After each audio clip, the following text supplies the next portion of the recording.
Kadambari silks లో కళ్యాణ గమనీయం cell మార్చి 6 నుండి 19 వరకు ప్రతి 15,000 బ్రైడల్ సారీస్ కొనుగోలుపై ఒక గోల్డ్ కాయిన్.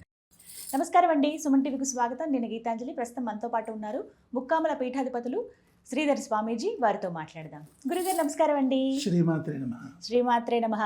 ముందుగా మీకు పరాభవ నామ సంవత్సర ఉగాది శుభాకాంక్షలు. శుభాశిస్సులు. చాలా సంతోషం అండి, మీ ఆశీర్వాదాలు. అమ్మా. చాలా సంతోషం. ఉగాది అనగానే మీకు ఖచ్చితంగా తెలుసు ప్రత్యేకంగా నేను ఏం అడగబోతున్నాను అనేది. పంచాంగ శ్రవణం ఎంతో ఆసక్తిగా వినేస్తాం. గ్రహస్థితులు ఇవి అన్ని పక్కన పెట్టేస్తే నా రాశి బాగుందా, ఈ సంవత్సరం నేను బాగుంటానా, ఒకవేళ ఉద్యోగం అయినా గృహం అయినా ఇలా అన్ని రకాలుగా అడిగేస్తూ ఉంటాం. అదే మళ్ళీ మీ ముందు ఉంచుతున్నాను, ప్రేక్షకులు కూడా ఎదురు చూస్తూ ఉన్నారు. మరి ముందుగా గ్రహస్థితి తెలియచేస్తారా గురుగారు, ఆ తర్వాత ఇక ద్వాదశ రాశుల గురించి తెలుసుకుందాం. శని ప్రభావం ప్రధానంగా తీసుకుంటే మనకి శని మీన రాశిలో ఉన్నాడు. దీని వలన కుంభరాశి వారికి, మీనరాశి వారికి, మేషరాశి వారికి, ఈ 3 రాశుల వారికి కూడా ఏలినాటి శని ప్రభావం కనబడుతుంది. ఈ 3 రాశుల వారు కూడా ఇబ్బంది.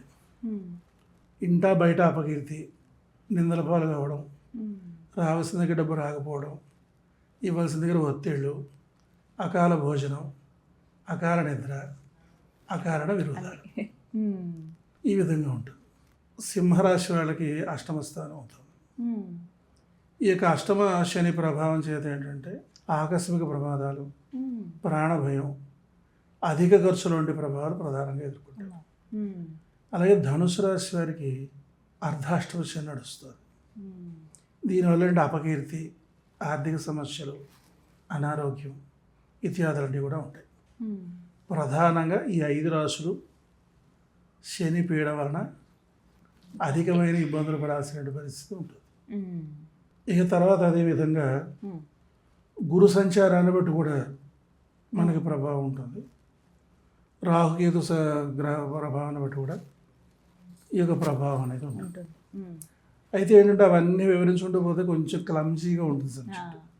అంచేత ఎటువంటి ప్రభావాలు ఏ రాశి వాళ్ళు ఎదుర్కొంటున్నారు అనేది మనం తెలుసుకుంటూ ముందుకు వెళ్ళిపోతే తప్పకుండా కొంచెం మనకు సులభంగా ఉంటుంది. మాట్లాడుకుంటే బాగుంటుంది. గురుగారు, మరి ఈ పరాభవ నామ సంవత్సరంలో మేషరాశి వారి జాతక ఫలితాలు ఏ విధంగా ఉన్నాయో తెలియచేస్తారా? తప్పకుండానమ్మా. మేషరాశి వారికి ఏలినాడు శని ఉంది. అంచేత ఏలినాడు శని యొక్క ప్రభావం అనేది వాళ్ళు అనుభవించాల్సిన పరిస్థితి ఉంది. అయితే ఈ మేషరాశి వాళ్ళు తీసుకుంటే ఆదాయం 11, వ్యయం 5గా కనబడుతుంది. అదేవిధంగా రాజపూజ్యం వచ్చేసరికి 2, అవమానం 4. ఇక గోచార దోషాలని బట్టి తీసుకున్నట్టయితే కనుక వీళ్ళకి ప్రధానంగా మానసిక అశాంతి, శారీరక శ్రమ, అనారోగ్య సమస్యలు ఇత్యాదులన్నీ కూడా చాలా ఇబ్బంది పెట్టేదానికి అవకాశం ఉంటుంది. ఈ రాజకీయ నాయకులు కూడా నిందల పాలు కావాల్సినటువంటి పరిస్థితి ఉంటుంది.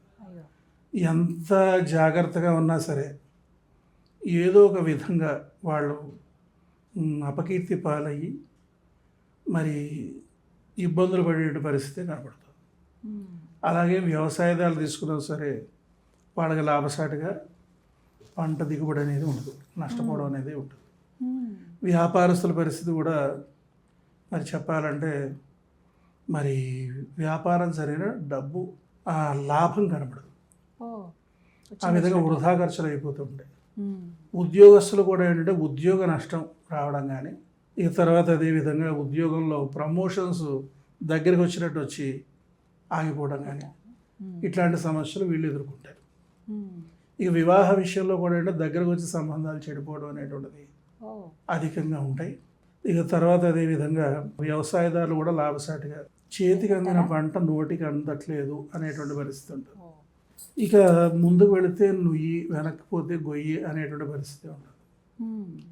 ఇక ఎదుటి వాళ్ళకి చెప్పుకోలేని తీవ్రమైన సమస్యలు ఎదుర్కోవాల్సిన పరిస్థితి మేషరాశి వాళ్ళకి కనబడుతుంది. ఈ మేషరాశిలో ఎవరెవరు ఉన్నారు? అశ్విని నక్షత్రం 1, 2, 3, 4 పాదాల వాళ్ళు, భరణి నక్షత్రం 1, 2, 3, 4 పాదాల వాళ్ళు, కృత్తికా నక్షత్రం 1వ పాదం వారు మనకి ఇందులో ప్రధానంగా ఉంటారు. వీళ్ళందరూ కూడా ఇటువంటి ప్రభావాలు ఎదుర్కోవాల్సినటువంటి పరిస్థితి ఉంటుంది. అంచేది ఈ మేషరాశి వారు ఇక ప్రధానంగా తీసుకోవాలన్నట్టయితే కనుక పరిహారం. పరిహారం చెప్పాలంటే శని దోష పరిహారం కాళికాదేవికి, తర్వాత అదేవిధంగా తారాదేవికి, ధూమావతి దేవికి, చిన్నమస్తాదేవికి, వీళ్ళందరికీ కూడా చక్కగా జపం చేసుకోవడం, మహామంత్రం పూజ చేసుకోవడం, అవకాశం ఉంటే చక్కగా వీళ్ళు అభిషేకం చేసుకుని ఆ తల్లుల ఆశీర్వచనం తీసుకోవడం ద్వారా వాళ్ళు శాంతిని చేకూర్చుకోగలుగుతారు.